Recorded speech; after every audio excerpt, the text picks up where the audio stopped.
Republicans trying to make it harder for Kevin McCarthy to get the speaker job he very much wants, with Congressman Andy Biggs today declaring his own candidacy for Speaker of the House next Congress, saying he wants to defeat McCarthy and, in his words, break the establishment.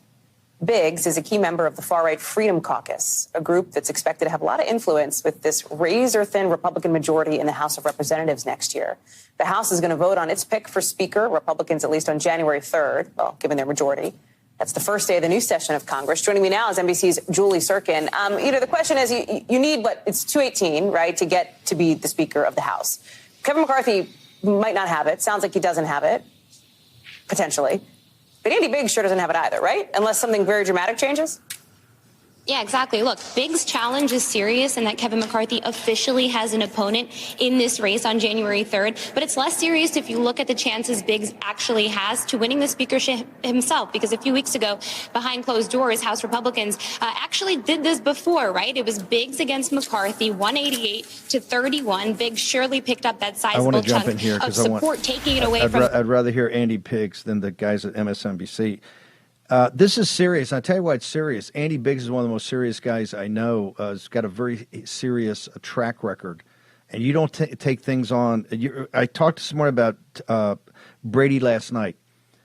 Playmakers make plays. You're a playmaker. Why are you doing this, Andy Biggs?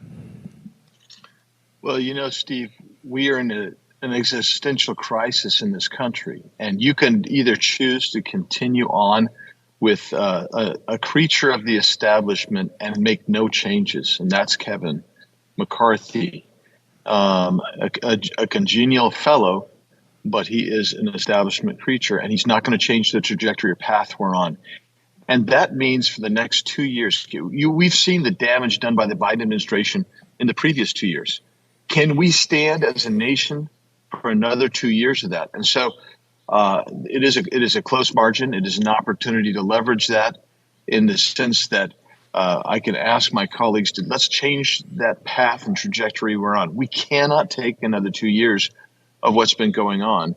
Okay, but let me give you a theory of the case. On mainstream media, all I hear is you need a speaker that can unite people and bring people together.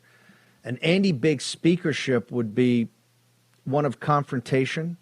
You would actually confront the Biden administration? Would that be bringing people? In other words, is the theory the case of what Andy Biggs wants to do, which is confront this executive branch and actually confront what's going on in the Senate, or to try to have a group hug? Which is yours and which do you think is working out? Yeah, this is not a time for a group hug. This is a time for us to stand up and be soldiers and statesmen and fight the fight. I mean, we can come together as I can bring the conference together. I mean, there are things that the left side of my conference would agree with the right side. I mean, things like build the fence, things like Title IX repairs, things like get to the bottom of the COVID origins and gain of function. Those types of things, both sides agree to. Well, let's agree to those things, but let's also agree to take on the Biden administration, because what the Biden administration is trying to do is basically emasculate this country and take us over the edge, so where it is irrevocably Marxist and tyrannical. We can't get there. I mean, the previous story, and by the way, Julie does a great job. Julie Kelly does a great job. This previous story of the continuing abuse of DOJ and FBI, that cannot happen. We cannot allow that to happen. So we have to stand up and we have to say no to an omnibus spending bill, no to a continuing resolution spending bill, no to the NDAA, which is the National Defense Authorization Act, no to a debt ceiling lift. We have to say no to these things and tell the Biden administration, you are not going to get there and you're not going to have control of this. And we're going to use those as leverage points to start saving this country. Do you have the steel in your spine when all the pressure comes down to say, hey, if you don't blink, Biden's going to shut down the government and blame it on you time and time again? Do you have the titanium steel necessary to take all the pressure from media, from donors, from lobbyists, from everybody constantly? Do you have that, sir? Yeah. Oh, yeah. I believe I do. And Steve, I'll give you a concrete example how you know it's true. When I was the Senate president in Arizona, my colleagues, some of them on the squishy side of the Republicans wanted to expand Medicaid. So I get a phone call. I'm driving home. Says, come back to the Capitol. They're going to remove you from your office as Senate President and ram through Medicaid expansion. And I went back. The governor was against me. Every media outlet in the state was against me. And the soft side of the Republican conference was against me. But you know what? I got in there and I fought. They did get their Medicaid expansion, but we fought. And the result was we actually moved to a more conservative on other issues. We lost the Medicaid expansion and did exactly what I said. We said there'd be, you would bring up hundreds of thousands of people onto the rolls. They have done that. But you have got to be willing to stand up for what you know is right, what you believe in, because this time we were put here for this time, Steve, and you know this. This is the crossroads of this country. We will decide in the next 2 years whether we're going to become something that's unrecognizable to people who love freedom, or we're going to go back and try to reinstitute the constitutional republic that we are. That's what we need, and I can do that. I want to give you a specific example. Joe Biden's heading out to look at the new chip factory in Phoenix, but he said he's too busy. It's not important enough for him to go to the southern border. What would Andy Biggs, as Speaker, do about the invasion of the southern border and confronting Joe Biden, his regime? It's not a big enough problem, he says, for him to go down there, sir.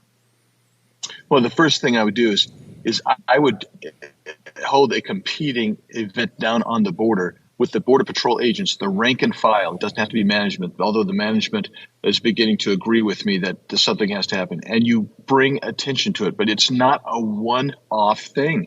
You bring members down constantly. You hold the budget hostage, and you say, you're not getting the budget. We're willing to shut down this government until you start reinstituting Title 42, which goes away in 2 weeks.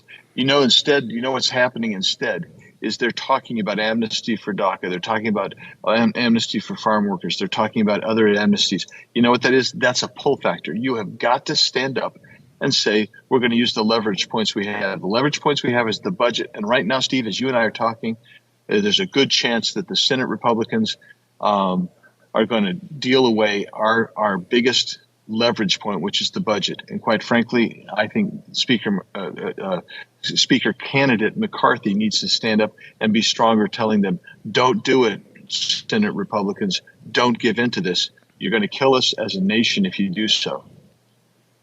Andy Biggs, how do people get to you on social media and your site to follow this? Because it's game on now. You've actually announced and you're competing against McCarthy's. How do people follow you? You get to Twitter and Truth. You'll find me at Rep. Andy Biggs AZ. At Facebook, you can go to Congressman Andy Biggs, and you can go to Instagram at Rep. Andy Biggs. Or you can go to biggs.house.gov, and you can get that information. Congressman Biggs, thank you very much. Honored to have you on here. Thank you, Steve. Appreciate all you do.